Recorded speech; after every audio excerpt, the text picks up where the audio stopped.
I'm Johanna de Graffenreid, and I'm the Coastal Campaign Organizer with Gulf Restoration Network. Some people might not have heard of the Sable Trail pipeline. Tell us what it is and why you oppose it. Yeah. So the Sable Trail pipeline is a 515-mile-long fracked gas pipeline that'll run from Alabama through Georgia and Florida if it's allowed to go through.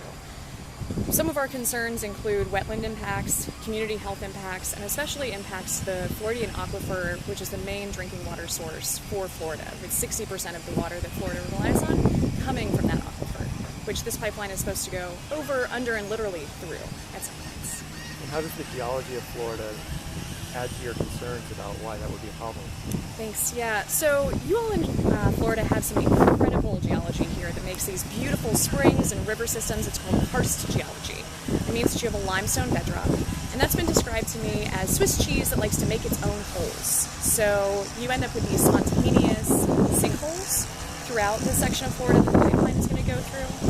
I honestly can't say that I would ever choose to put a highly pressurized and explosive pipeline through an area in which there's spontaneous sinkhole creation, and especially compressor stations that have a lot of energy but also a lot of health risks concerned with them directly on top of that kind of geology as well. And the EPA was also concerned about that. In their October 26th letter to the Federal Energy Regulatory Commission, which is the agency that is going to permit one part of this pipeline, they stated that they have the exact same concerns that we do.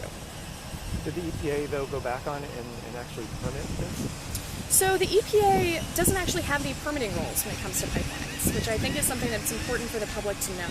So the EPA NEPA division, which is the National Environmental Policy Act, they're the ones who are responsible in the EPA for making sure that FERC, which is the Federal Energy Regulatory Commission, does their due diligence and make sure that the company is obeying all of our national environmental laws. And so the EPA NEPA division stated repeatedly that they have problems with the environmental impact statements for this project. Now, unfortunately, the EPA Water Division, out of y'all's same region, determined that regardless of all of the concerns that the community has and that their colleagues have, that even with very few little and new information, that they no longer have any concerns about the project. We don't understand how that's possible, considering the fact that in Florida, y'all's water management districts haven't even issued the permits for the project yet, and we don't know how they're able to determine the impacts to your water without that information. And it could go through, but there are still some land issues that are holding it up. Some of the landowners are getting sued for eminent domain takeover by this company. Yeah, so currently we have over 160 eminent domain lawsuits throughout the pipeline project. Over 25 of those are here in Florida, mostly in Osceola County, so just a few counties over from us here in St. Petersburg. Now, in addition to the eminent domain proceedings, this company still has to get its permits from the Army Corps of Engineers. So it's not just FERC that permits these projects, it's also the Army Corps. They're responsible for looking out for our wetlands and our water.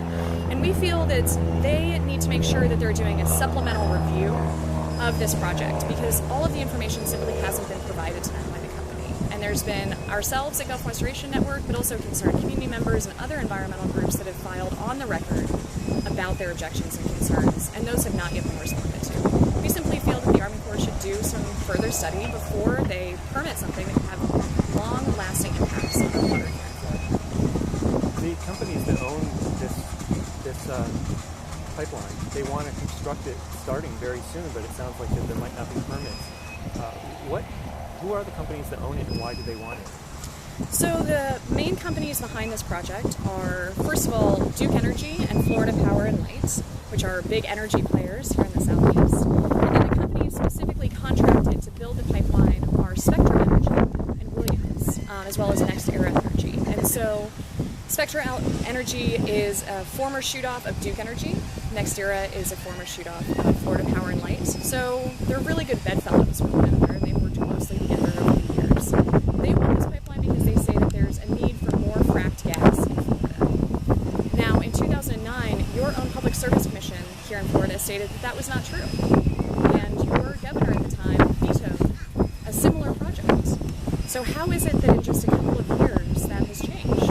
Well, it's because Duke and Florida Power and Light have chosen to build out their infrastructure sides of the project first. Even though they haven't begun construction, they're relying on this permit for this pipeline to go through for their projects. There's not a current demand, they're creating a demand for this project.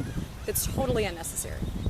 What's the route through Central Florida? Is there any impact on wetlands like the green swamp? Yeah, I think that's something that's so important to talk about, especially in this part of Florida. So the impacts of the green swamp is going to be that there's over 360 acres of wetlands in the green swamp that will be impacted. It's important to note as a part of that there's over 1,000 acres of wetlands that are going to be impacted throughout the project, and you all are bearing the brunt of that. A third of those impacts are going to go just to this one swamp area. And the reason why the green swamp is so important for your listeners who probably already know this, but just in case, it's the wellhead for the Floridian aquifer. So it's the major recharge zone in the area for your state's primary drinking water source. So covering it up is not the best idea, to say the least. Florida relies heavily on natural gas, as you've been saying, fracked natural gas. But there are other alternatives. Why would you say that there should be things like solar used as opposed to fossil fuels? Why should we transition to things that are different from natural gas? Two reasons. First of all, because fracking, which is where we get our natural gas from currently in the United States for the most part, and we're transitioning further and further to exploring fracked gas, has huge environmental impacts and community impacts. We simply can't fill these pipelines with water that's poisoned communities further upstream. So that's one reason why. But the other reason why is because we've made a commitment to start working on climate change here in the United States, and binding ourselves into another fossil fuel infrastructure is not the way to abide by the contracts and commitments that we've made internationally. So there are climate dangers to natural gas pipelines, but what about the health dangers? We saw this giant natural gas leak in Southern California recently, and their natural gas is an explosive gas. What are the health impacts? So there's several health impacts from this project. From the pipeline, first of all, we've seen that there were over 704 pipeline incidents in 2014 alone, according to our federal agencies. Now, it's important to note that companies self-report to those agencies, so there's probably many more impacts that we don't know about. In those leaks, there's climate impacts, there's health impacts, and air quality impacts. The compressor stations that go along with this pipeline to keep the pressure nice and tight and keep the gas moving through the pipeline, those also have big health impacts. We've seen in Pennsylvania that if you live within 2 miles of one of these compressor stations, that you can face things like nosebleed, cardiovascular and health issues, you're being exposed to carcinogens, so much so that the EPA is now considering promulgating a new rule specifically to address the health impacts and air quality impacts from natural gas, fracked gas infrastructure here in the United States. Unfortunately, this permit is trying to go through at a time where those rules don't apply yet. And there might be an increase in the number of players and compressors. Yeah, so we just found out actually that the Hillaby expansion project, which is one section of this pipeline that's supposed to go through Osceola County, has now requested for 3 specific compressor stations just in that section of the pipeline. And that is where this company is facing the primary challenges for eminent domain here in the state. So I think it's pretty audacious for them, while they're facing those challenges and have not yet received all of their permits, to now request for further infrastructure for this project. Finally, we're a couple of counties away from Osceola. Why should we care in Pinellas County or across the bay in Tampa or near to that area, Polk County? Why should we even care about this? Well, 2 reasons. First, your water still comes from the Floridian aquifer, right? We can't drink salt water, and so while the Gulf is beautiful, we can't drink it. And so here in St. Pete and on the coast of Florida, it's really important that we preserve areas that are directly impacting our water sources. In fact, the EPA is considering the Floridian aquifer for a sole source aquifer status, to put a natural gas or any fossil fuel infrastructure through that at a time when that's being considered is highly irresponsible.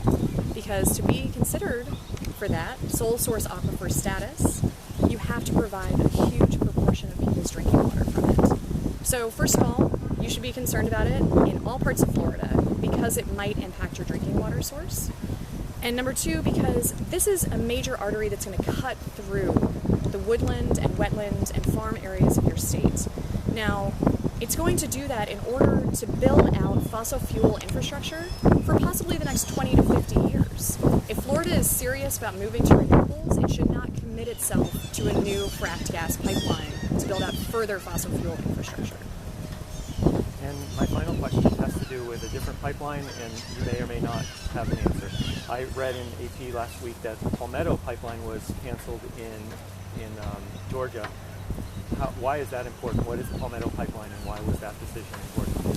So the Palmetto pipeline is an oil pipeline, and it was scheduled to go from South Carolina, Georgia into Florida.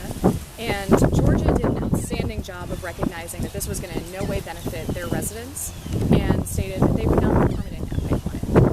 One thing that's important for folks to know about that's slightly different is that Sable Trail pipeline is a fracked gas pipeline. And so while the Palmetto decision is very important, it doesn't directly impact our choices with the Sable Trail pipeline as a result of Georgia's decision.